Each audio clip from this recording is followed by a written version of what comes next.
Dear students, welcome to EPG Pathshala. I am Dr. M.P. Satija, retired professor from the Department of Library and Information Science, Guru Nanak Dev Universities. Today, we are going to discuss the special features of library classifications as distinguished from knowledge classification. These are standard subdivisions, common isolates, special isolates, and so on. Simply speaking, from librarian's viewpoint, there are two types of classifications, namely library classification and knowledge classification. Knowledge classification is the work of philosophers, scientists, and educationists. It is abstract study. Library classification, as applied by librarians, is of course predominantly based on knowledge classification, but it is not a copy of it. In libraries, we deal with the knowledge as recorded in books and other documents and media. Therefore, in libraries, we classify not knowledge per se, but knowledge as recorded in any media. A document is a physical entity with some additional features apart from knowledge contents. In library classification, we have to make provisions for these additional features for complete and effective classification. These features are both internal and external, and some more bibliographical features or common auxiliaries as they call in UDC. Knowledge is a predominant basis of library classification. A document which is a source of knowledge has always some physical form and some subtle form created by the author. According to S. R. Ranganasan, a document comprises of gross body, subtle body, and soul. Library classification deals with documents. It, in effect, deals with information as recorded in documents. It may be described by the following equation. Library classification is equal to knowledge classification plus viewpoint of the presentation of the text plus physical attributes of the document equal to subject plus internal form plus external form. We can say documentary forms. Documentary forms are both internal and external, that is, inner format and the media. For example, it may be expedient in a library to separate a macrofilm or a CD-ROM from a book, though the specific subject of these three may precisely be the same. It is equally expedient to distinguish between a dictionary and a periodical of a subject, as well as the philosophical viewpoint from the historical one of the same subject. Form is a secondary feature. That's why in the UDC, these are included in the auxiliary tables. Outer form is the term which denotes dictionaries, essays, serials. It is a physical form or a mode of presentation that we can immediately recognize. Documentary forms. Inner form, on the other hand, is a term used to denote forms such as philosophy, history, and theory. Here the form being closely interwoven with the subject of the book. It is difficult to separate from it. Outer form may thus be regarded as a literary shape in which a volume is presented. Inner form is subjective. The methods by which the subject is presented or the viewpoint from which an author regards a subject in his text. Inner form restricts or helps to define subject content, but outer form does not, writes Maltway.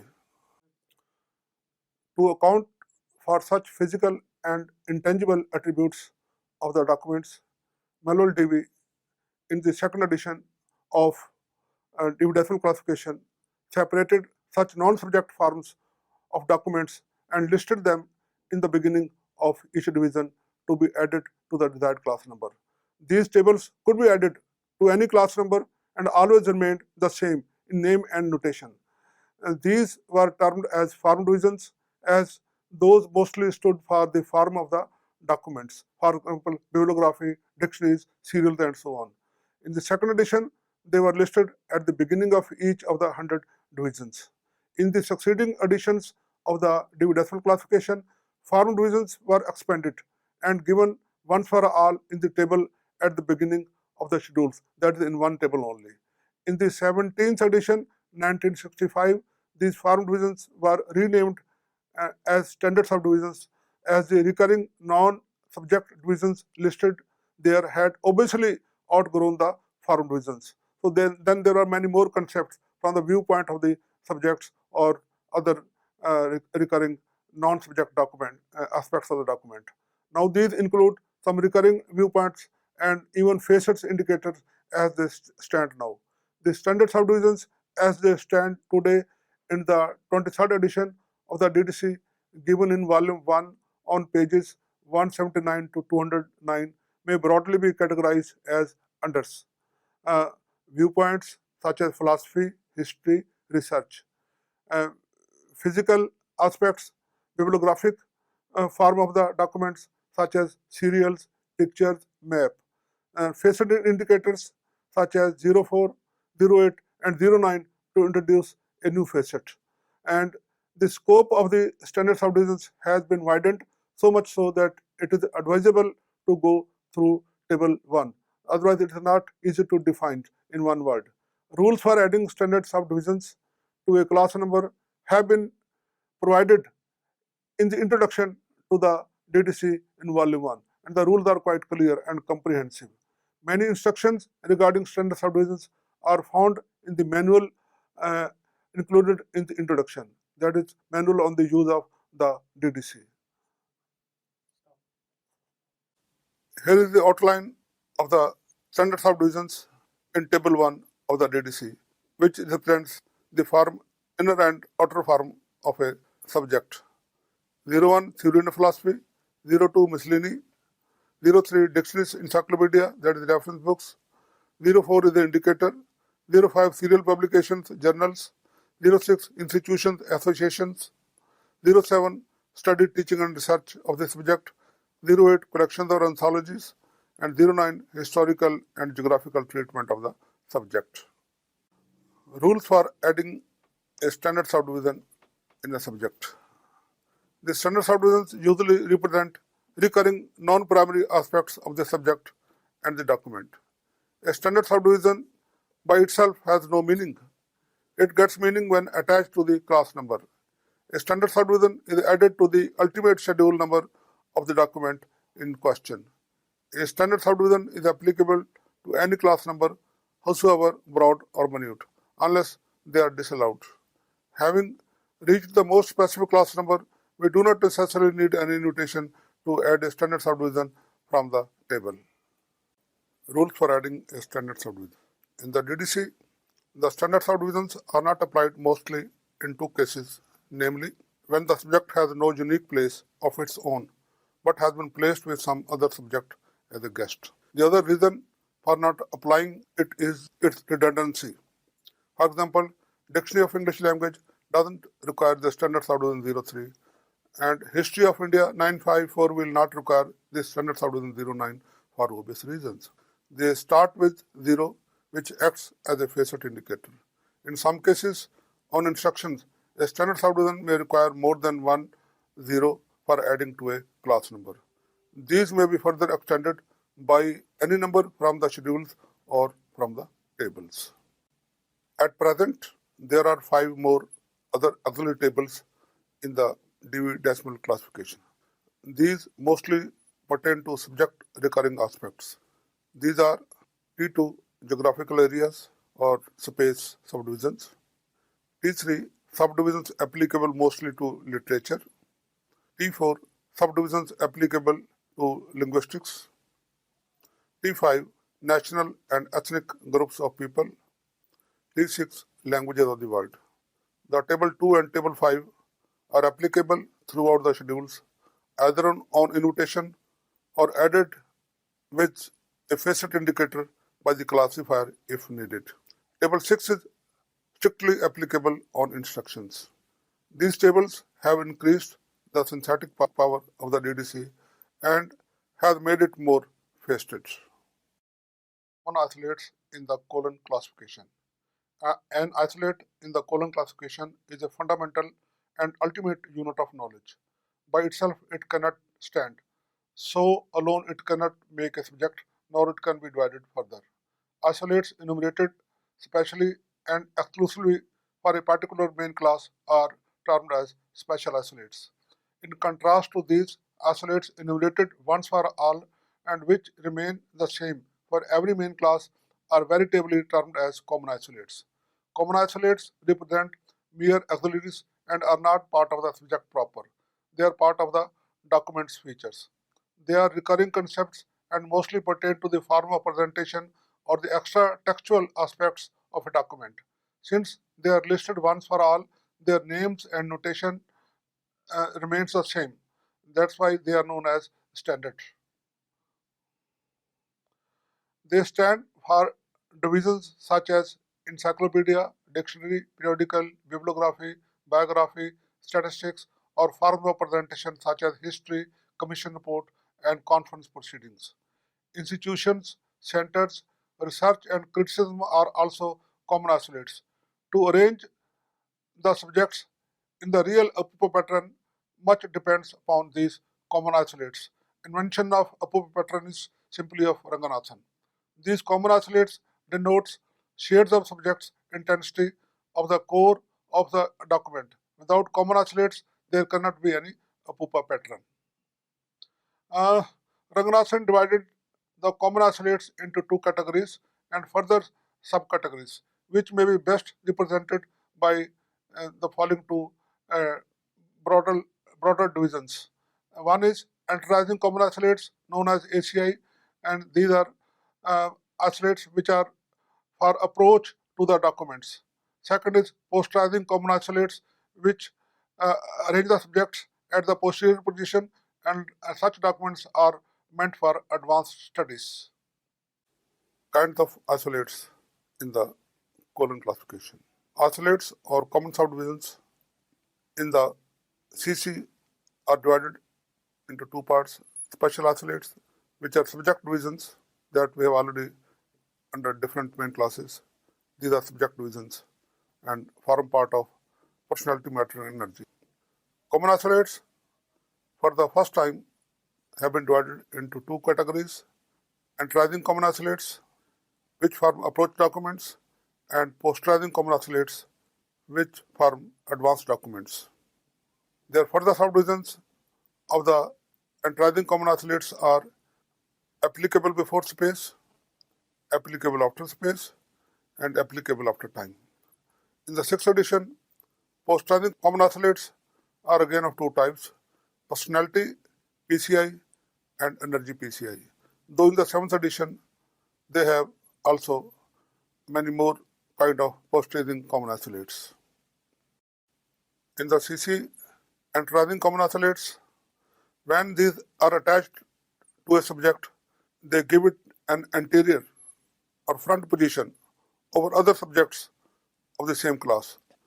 Their another feature is that they do not require any connecting symbol in the sixth edition of the colon classification. Some of the common isolates in this edition are A. Bibliography, K. Encyclopedia, M. Periodical, P. Conference reports, B. History of the subject, R. Report, S. Statistics, and W. Biography. Some examples of energy PCIs are B2 designing, F research or investigation, and G critical studies. And of course, these are always added with the connecting symbol colon. Then personality PCIs are more important. Some of the examples are D institutions or centers, E educational institutions, G associations or other professional bodies. And these personality PCIs are always added with a comma as required for a personality. It may be noted that in addition to the so-called common isolates, there are common schedules of space and time categories in the colon classification. In addition, there is a separate comprehensive schedule of languages of the world in chapter 5 of the CC 6th edition. It can also be used at various places, denoting physical media in the CC. Form of the document is also a facet in the long facet formula for book numbers. Some forms of document going with the base number in the book number are as follow in the 6th edition, chapter 2. Here in the formula, B is index, D data book, F picture book, G parody, P1 lecture, Q code, W1 verse or poetic form, X quotations, and X4 press cutting or press clipping. These are formats of the document and these are part of book numbers. Criticism. Though Ranganathan gets all the credit for dividing common oscillates into enterizing and posterizing common oscillates, which ultimately result in a pupa pattern of documents on the shelves, which is a great achievement of the colon classification. At the same time, there is some criticism of common oscillate devised by Ranganathan, which help to specify every document. But Ranganathan is a bit presumptuous to think that all the ACIs form approach documents to the core subjects. For example, nobody reads periodicals or conference reports before he or she has a sufficient basic knowledge of the subject. It means periodicals and conferences are meant for advanced students, not for the beginners. Therefore, these should have been placed in a posterior position instead of an anterior position. UDC common auxiliary tables. In the universal decimal classification, we call them common auxiliaries. In the early days, it is the auxiliaries which set apart the UDC from its mother, the UDC even from other subjects, which made it almost look like a facial classification. It is the auxiliaries more than the wealth of details that made the UDC the first truly bibliographic classification to be used for arranging entries in a bibliography. Any number from the main tables, that is the whole table 0 to 9, can be extended by notation from auxiliary tables, which are again of two types: common auxiliaries, which are universally applicable to all the classes, and special auxiliaries applicable restrictively or locally to a given class. Common auxiliaries have been given in tables 1A to 1K in the UDC. More than 10,000 common auxiliaries are given in this table. Table 1A and 1B have symbols for addition, coordination, and relations. That is plus, slash, bracket, and double colon. Table 1C is languages with the symbol equal to 0/9. Table 1D is form starting with 0 in parentheses. Table 1 is places or geographical isolates denoted from 1 to 9 given in parentheses. Table 1F, race, ethnic and nationality, is a combination of languages and place, and so is the symbol within parentheses equal to then some place number. Table 1G is for time or chronological auxiliary, and table 1H is non-UDC numbers, either A to Z or some numerical as a part of the subject proper. And latest additions are table 1K, general characteristics, they start with -0. Properties 02 materials, 03 relations, and process 04 operations, etc. Personals are 05 and their characteristics. These auxiliaries can be added to a number of any specificity without any specific instruction. Common auxiliaries are to be added first in specific to general order.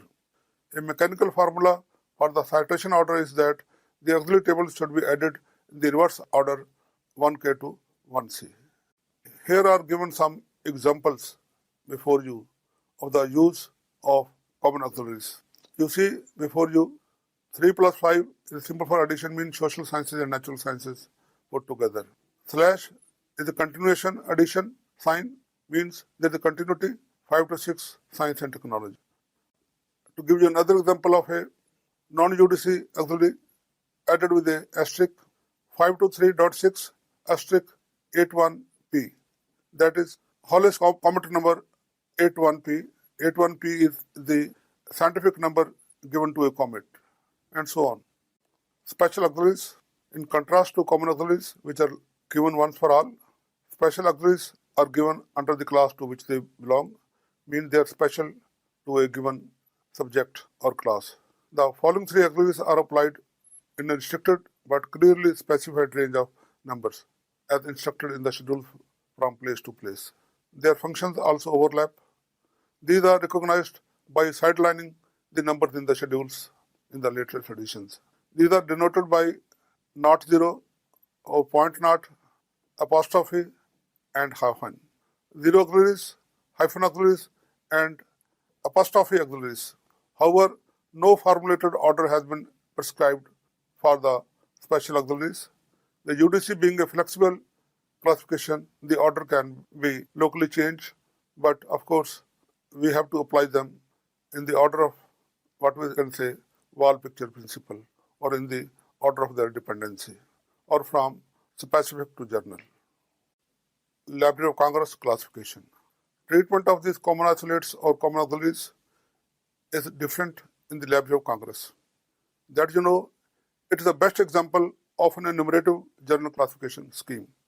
There is no synthesis of numbers even through the use of common form, geographical and other common subdivisions.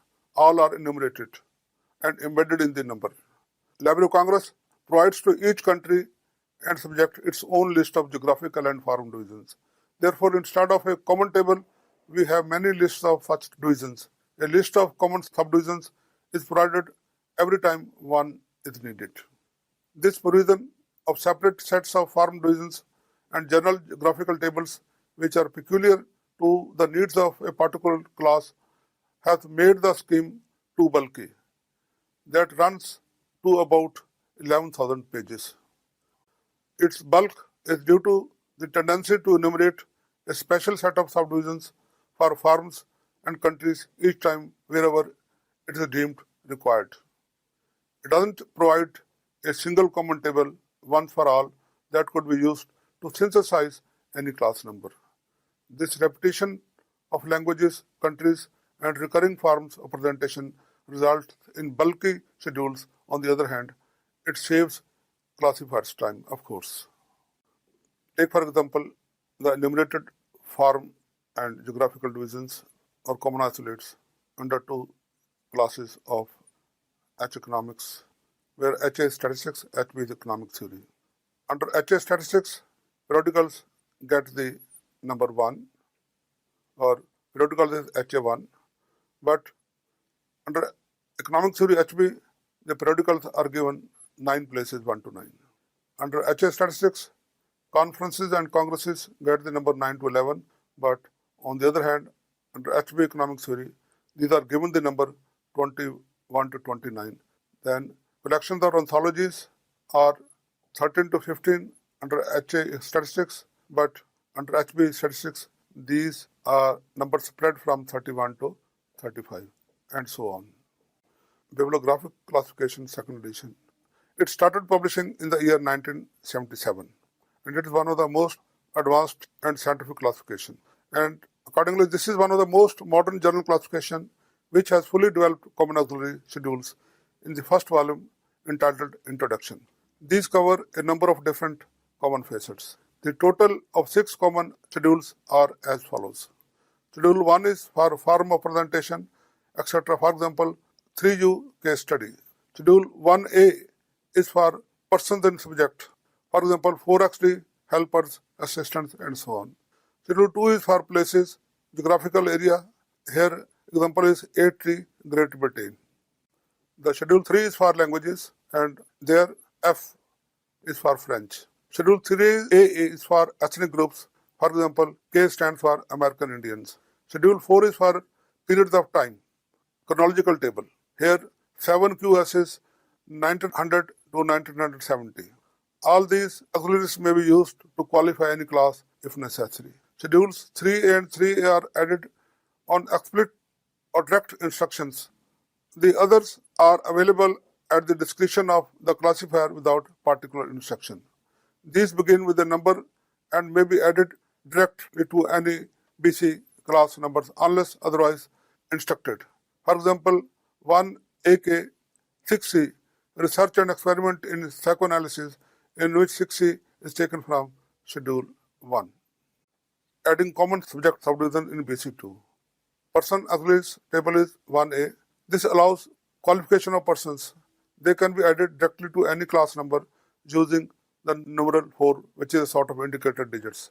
Auxiliary schedules reduce the need for enumeration of these concepts wherever they appear or are most likely to appear. Places are in auxiliary schedule 2. Unless otherwise instructed, These divisions are normally synthesized with the main classes using the numeral 8 in the same manner as the other auxiliary schedules. Schedule 3 and 3A languages and ethnic groups may be specified using auxiliary schedules 3A and 3A respectively and are only added on explicit instructions.